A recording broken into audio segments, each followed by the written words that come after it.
c'est parti. Oh, il était parfait. Ah, Bordeaux, patrimoine mondial de l'humanité qui va se transformer aujourd'hui en capitale de la brique. Car en effet, dans le hangar 14 que vous voyez derrière moi, nous attend un événement particulièrement remarquable qu'il serait bien dommage de louper.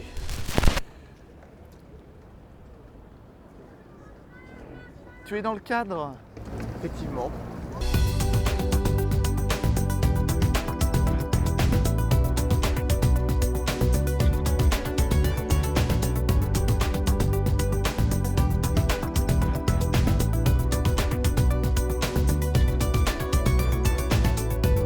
Alors, Christophe, nous voici au hangar 14. Un an après, qu'est-ce qu'on peut espérer de cette nouvelle édition de Fans de Briques à Bordeaux? La même chose que l'an dernier, c'est-à-dire que des visiteurs qui soient heureux, qui s'amusent, que tout le monde passe un bon moment, exposants, affoles, partenaires, artistes, nous, puis évite de te faire enfermer cette année sur la terrasse. C'est vrai que la dernière fois, on a eu des petits soucis, mais j'ai pris mes précautions et j'ai pris un pull vert. Bon, on est bien. Et puis t'es avec moi, ça devrait le faire. Ça devrait le faire.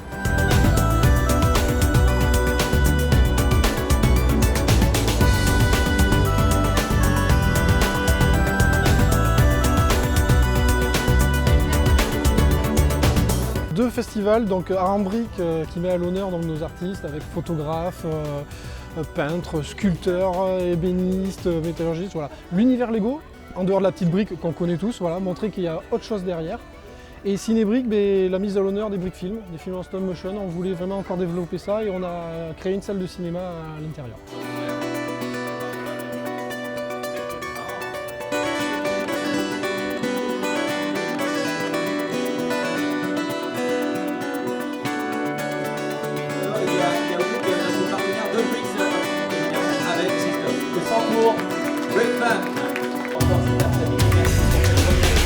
L'année dernière, 23 000 visiteurs.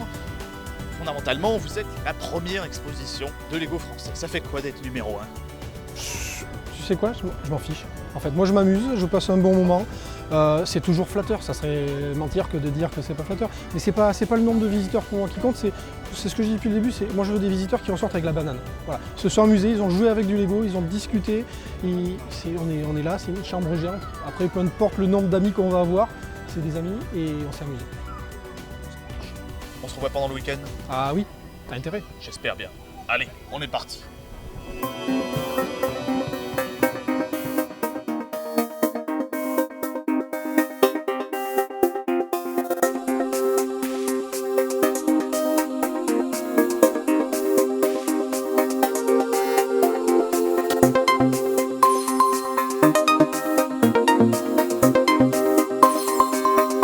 Alors, monsieur Cyclope, seriez-vous un artiste?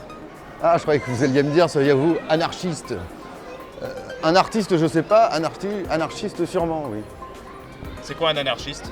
Un anarchiste, c'est quelqu'un qui est contre toute forme d'État et plutôt pour la liberté. C'est pour ça que vous mettez des barrières rouges partout autour. C'est pas moi qui les ai mis, c'est l'organisation. Moi j'ai imaginé ça vers 2007 où en fait je voyais un globe oculaire sur ces boules, quoi. Et plutôt que d'aller le faire de manière potache avec un feutre, d'aller dessiner un petit bonhomme dessus, je l'ai fait de manière sérieuse. Je fais quelque chose de pas sérieux, je l'ai fait sérieusement, avec des pochoirs, des couleurs, et puis de manière à ce que ça reste un peu dans la rue. Parce que je les transforme en petits personnages, je mets de la fantaisie dans la ville. Ça peut être des personnages souvent très colorés, graphiques, comme des animaux, des super-héros. Ici, les Lego sont tous jaunes. C'est pas forcément autorisé ou quoi, c'est le jeu qui soit effacé derrière. Ensuite, ce qui est très con, c'est quand c'est autorisé, quand c'est payé et que la ville efface. Parce que là, ça arrive. Il y a très peu de personnes qui s'engagent vraiment dans les municipalités en faveur du street art parce qu'ils ont peur de la réaction du public, forcément. Ils savent pas. Moi, pour avoir des autorisations pour aller peindre des Lego, ici à Bordeaux, je ne l'ai pas eu. C'est assez compliqué. Souvent on passe par des biais détournés et finalement c'est le regard du public une fois que c'est fini qui va faire que la mairie se dit ah bah ouais finalement on va les garder.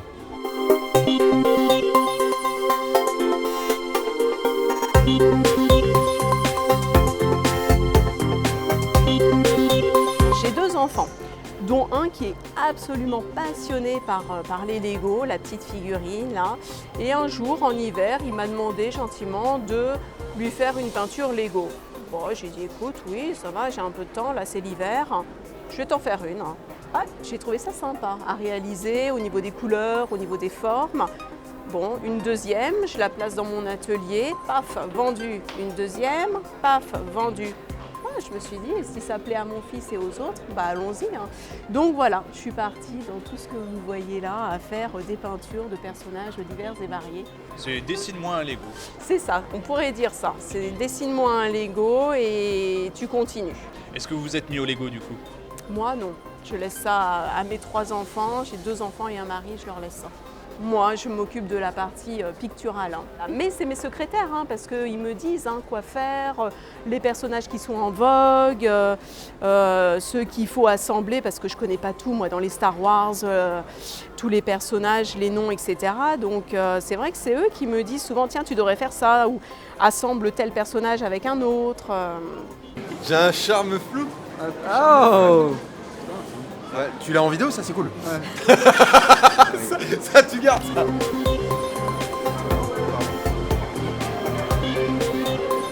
Pour moi, ce qui caractérise le street art, ou le fait de travailler en tout cas dans la rue, dans l'espace urbain, c'est d'intégrer la rue à son œuvre, à sa création en tout cas.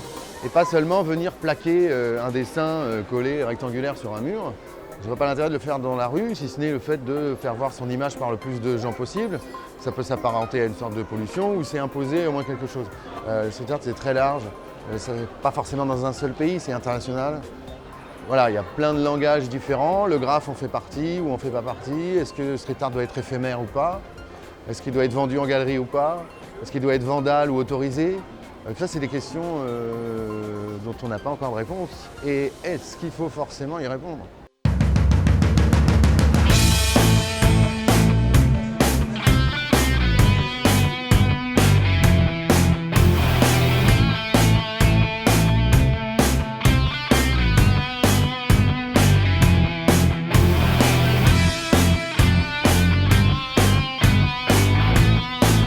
Il y a des petites grues, des moyennes grues. Vous, ça vous suffisait pas. Fallait ça absolument. Oui, voilà. Il t'avait compris une grue qui était plus haute que le public pour pouvoir prendre moins de corps. Donc, il avait décidé de fabriquer une grue de 3,50 m de haut. C'est entièrement en Lego, il n'y a pas d'acier pour tenir, parce que ça a l'air de tenir par miracle. Oui, oui. Il y a uniquement des Legos. C'est uniquement des Legos qui sont emboîtés. Il n'y a pas de toile, il n'y a pas de support métallique ou autre. C'est du 100% Lego. Si elle tombe, c'est quoi votre première réaction? Eh bien, tant pis. Mais voilà. Après, il ne faut pas qu'elle tombe plus du public. C'est le plus gros problème qu'il peut avoir. Mais sinon, après, ça laisse un weight. Donc, si elle tombe, tant pis. On le commence.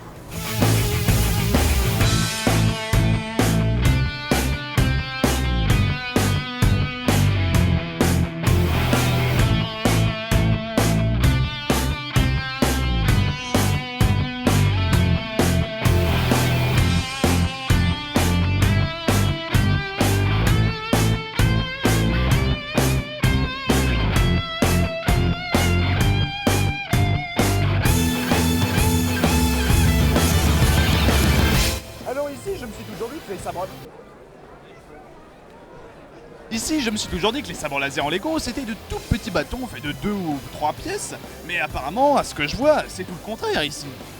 Et bien ici, oui, on essaie de faire des sabres laser en taille réelle. Parce que je pense que c'est le rêve de tous les gosses d'avoir son sabre laser. Et comme je suis un peu un gosse, et que j'avais du matériel à disposition, j'ai fait mes sabres laser. Vous partez de quoi? Est-ce qu'il y a de l'invention? Est-ce que c'est que de la reproduction? Alors il y a de l'inspiration, il y a certains sabres qui sont très proches de ceux qu'on peut voir dans les films, mais la majorité ils sont assez originaux.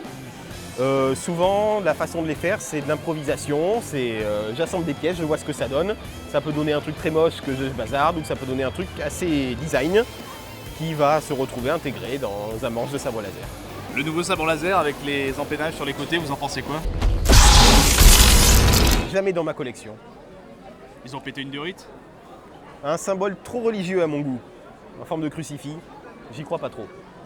Ça marche. Ça s'allume comment? Par là.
Alors ici, on est couvert d'hélicoptères, de chars d'assaut, mais c'est la guerre, dites-moi.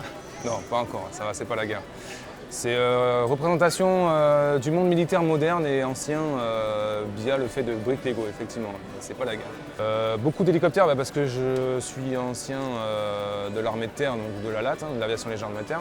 Et en plus de ça, parce que j'adore les hélicos de manière légère. Donc on fait beaucoup de ça en fait. Moi je travaille à partir de photographies. Je prends des photographies de vrais appareils existants. Ayant déjà travaillé avec des vrais modèles, j'ai à peu près une idée de quelle taille font les vrais modèles, donc déjà ça me donne déjà une idée. Et je pars du principe en fait que je parle toujours de la base de la figurine basique Lego en fait. Donc je me dis, comparé à ce bonhomme-là, qu'est-ce que devrait faire comme taille en fait l'appareil.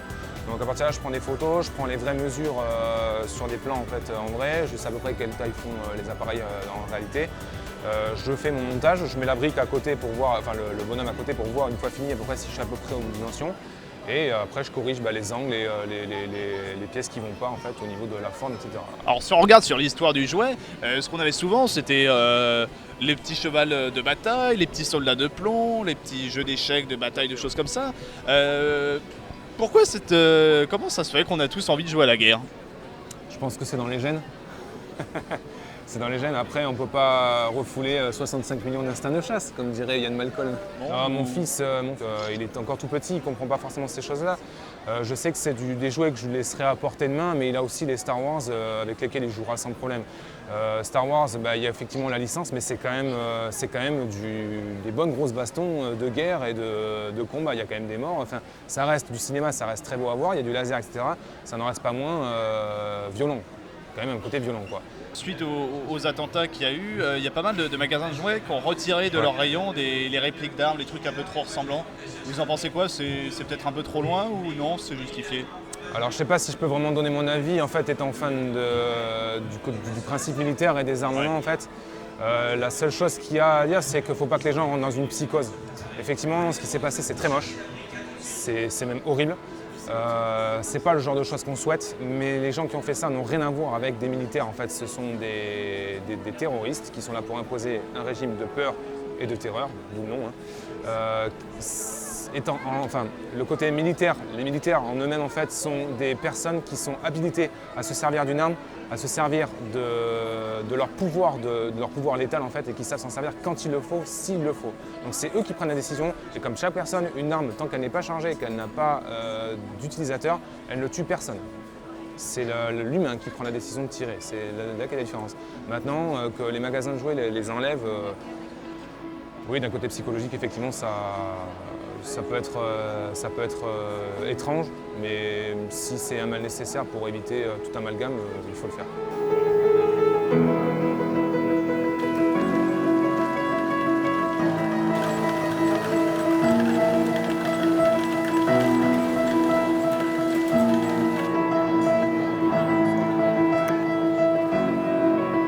Fan de briques Lego à Bordeaux, c'est terminé. Nous finissons notre vidéo au bord de la Garonne. J'étais ravi de participer à cet événement épique et à rencontrer plusieurs d'entre vous. Je vous dis à la prochaine et bonne soirée. Est-ce que tu le fais exprès? Oh, est-ce que tu le fais exprès?